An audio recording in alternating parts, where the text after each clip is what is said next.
Replacing an ordinary light bulb with a security camera seems like an easy and convenient way to keep an eye on your property without adding any wiring.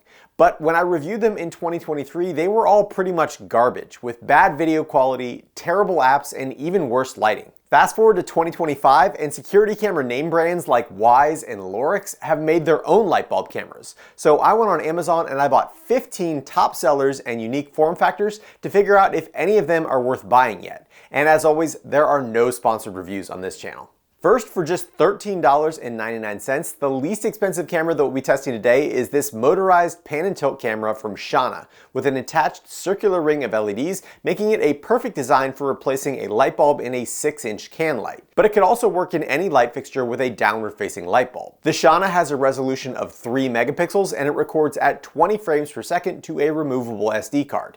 And I measured the horizontal field of view at approximately 70 degrees. The Shana says that it should use the G Smart Cam app, but that app is just a skinned version of the Tuya app, so if you already have a Tuya account, you can use that instead. Next, for $14.23, is this generic looking camera from Luna AI. The Luna AI also has motorized pan and tilt, and it has a horizontal field of view of about 87 degrees. The Luna AI records at 3.6 megapixels and 20 frames per second to a removable SD card, but unfortunately this camera uses the proprietary Luna AI app and it is nearly worthless unless you pay the $6.99 monthly subscription. Yuck. After that, for $15.99 is another pretty generic looking camera from ONVIF.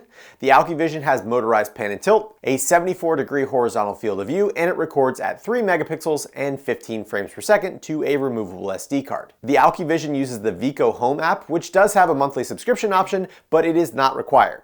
Then for $17.10 is the Noatech, which again has the exact same generic form factor as most of the cameras from my video 2 years ago. The Noatech has motorized pan and tilt, a 70-degree horizontal field of view, and it records at 3 megapixels and 14 frames per second to a removable SD card. The Noatech uses the EC Cloud app, which is pretty decent and it does offer a paid cloud option, but it is not required. Next, for $18.98 is this camera from Jafulski, which combines a pan and tilt camera with one of those aimable 4-leaf garage LED lights. And this thing is really bright. The Jafulski also includes an external Wi-Fi antenna for a little extra range, and it records at 3 megapixels and 15 frames per second.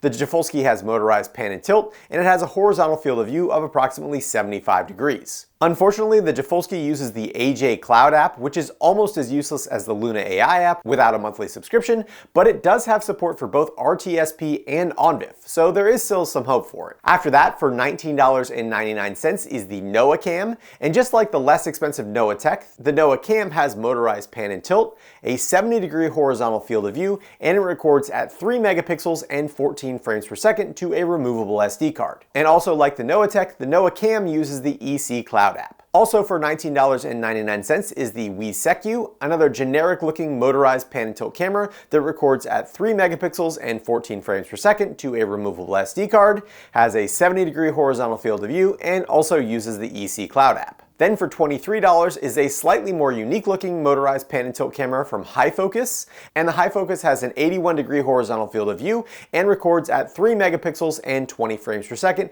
to a removable SD card. And the HiFocus uses the HF Smart View app, which is another skinned version of the Tuya app, so I would recommend just using Tuya instead. Next, for $26.21 is the Goan version, a unique design that has both a stationary camera and a pan and tilt camera all in one. And this is basically the only time that I would recommend using the auto tracking feature on these cameras, since you know that the top camera will always provide you with an overview regardless of where the bottom camera is pointed. Each of the cameras has a horizontal field of view of 83 degrees, records at 3 megapixels and 12 frames per second, and the video file outputs both views stacked on top of each other. So you could use this as a tracking camera or as a panoramic camera if you have the top and bottom lenses pointed in different directions. The GoEnvision uses the ECC app, which does work decently well, even without a subscription. Then for $29.99 is the Zakai motorized pan and tilt camera with this general illumination light bulb above the camera. The Zakai is larger than all the other cameras with built-in light bulbs, but it's smaller than both the Shana and the Jafulski, and the pattern of light that it emits makes it suitable to mount it with the camera facing up or down. The Zakai has about 70 degrees horizontal field of view, and it records at 3 megapixels and 14 frames per second to a removable SD card,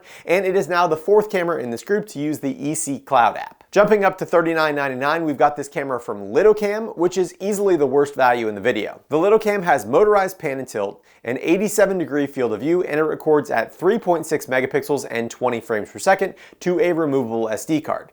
But it uses the Little Elf Smart app, which is another skinned version of the Tuya app, but it adds banner ads on the top of the page, and unfortunately LittleCam has decided to lock down their camera so it can't be used with the standard Tuya app, and unlike the free human detection that you get with Tuya, LittleCam only gives you 10 free detections per day, and if you want more than that, you'll need to sign up for their $4.99 a month plan, which again makes it a pretty horrible value. Jumping up another $10 to $49.98 is the Wyze Bulb Cam, which is actually a pretty great design with a long skinny bulb section above its manually aimable camera that has about 1.5 inches of additional extension if you need it to clear your light fixture. The light bulb portion of this camera is dimmable and it performs very similarly to a traditional light bulb. And Wyze also sells a companion bulb with matching color temperature and style that can be synced with the bulb camera, which is a great idea. For this camera, Wyze went with a fisheye lens that I measured at 165 degrees of horizontal field of view, which is nearly double the rest of the cameras in the video,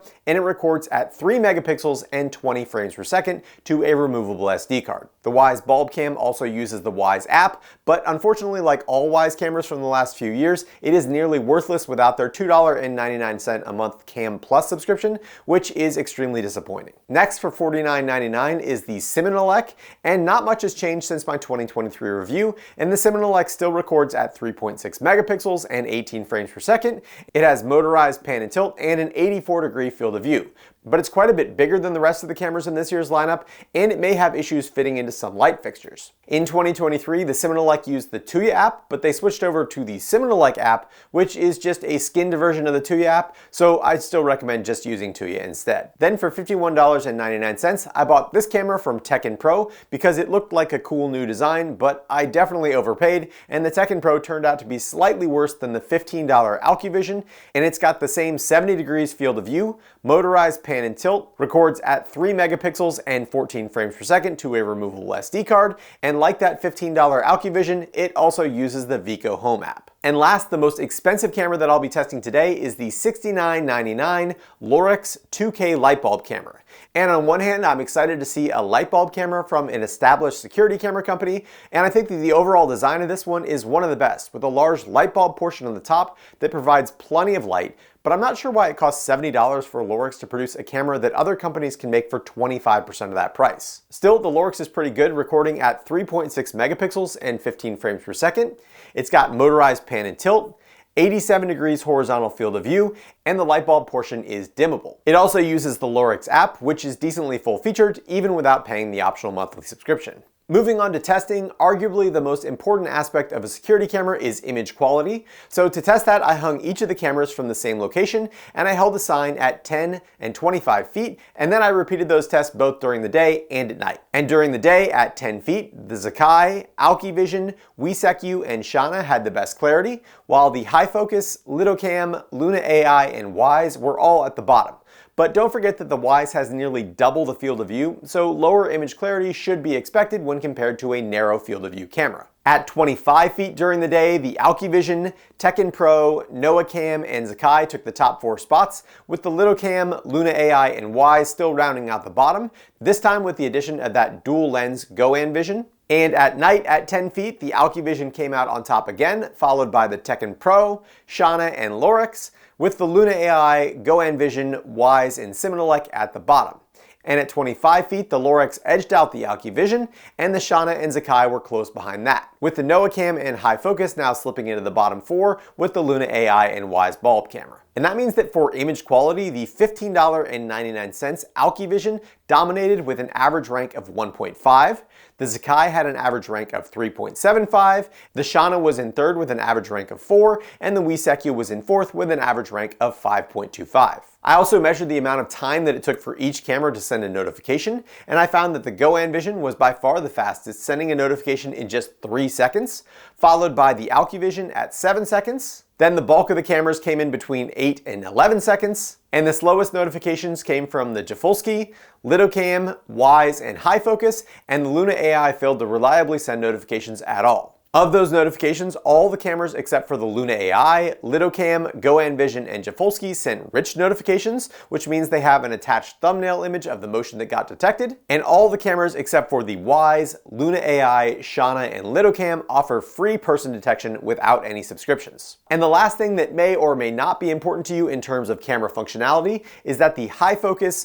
Jafolski, and Shauna all have ONVIF compatibility. So if you want to use them with your existing security system, you can easily add them to NVRs that support ONVIF, like Blue Iris, Synology Surveillance Station, and even Unify Protect. And while the Lorix doesn't support ONVIF for some reason, it can still be added using RTSP if your NVR supports that. Next, moving on to light quality, you probably had a light where these cameras are going to be mounted, so they need to be able to replicate the functionality of that bulb. So to test this, I used manual settings on my camera to properly expose my driveway using my normal 60 watt equivalent LED carriage lights. Then I turned off those lights, and without changing the settings on the camera, I set up each of the light bulbs. And the majority of them were pretty bad. Specifically, all the cameras that just have LEDs mounted around the lens were more like point flashlights than they are like floodlights. And none of them came close to replicating my standard light bulbs. And of the cameras that have built-in bulbs, the Sakai had decent distribution of light, but not much brightness compared to a 60 watt equivalent bulb.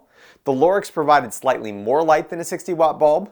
The Shauna was about the same as the Lorix, but with a more downward facing pattern. The Wyze bulb was both bright and evenly distributed, and the Jafolski was about twice as bright as a standard 60 watt bulb, and it's got those 4 adjustable fins to aim the output. And all the cameras that have the purpose-built lighting can be set to come on either when motion is detected, or they can run on a schedule. So unlike my last review in 2023, where I determined that none of the cameras were really worth buying, this set has some actually legitimately decent options. First, if you just want a camera and not a light bulb replacement, the AlkiVision is by far the best option.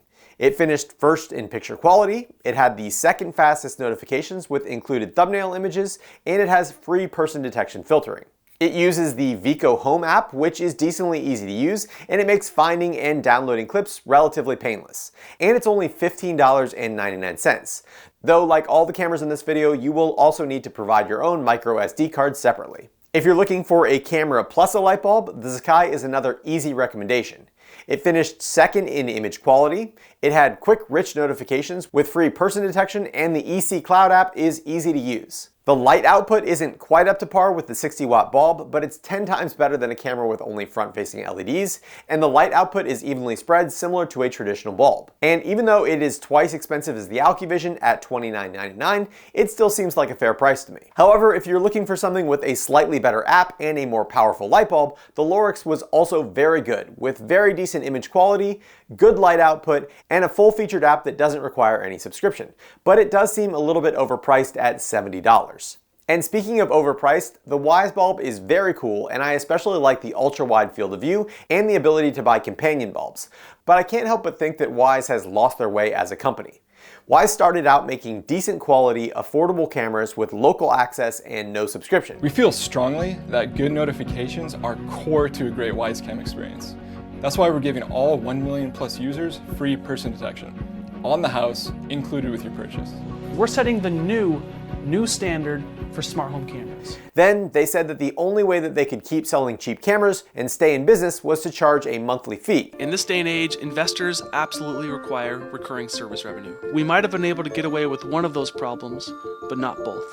But now all the cameras that they sell are at higher price points, but they still make them basically worthless if you don't buy their Cam Plus subscription, which is now $3 a month. And they've also completely abandoned the idea of local access, which is something that I can't get behind. So with that in mind, the two cameras that are the most interesting to me are the $13.99 Shauna with the downfiring LED ring that would work perfectly in a 6-inch can light, and the extremely bright and aimable Jafolski garage style light bulb camera. But both of them have issues that would stop me from recommending them to be used as an out-of-the-box solution. Namely, the Shauna lacks any form of person detection even if you pay a monthly fee, and the Jafolski's app, AJ Cloud, is legitimately terrible and it has almost zero functionality if you don't pay their monthly subscription. However, both of these cameras support full local access and ONVIF.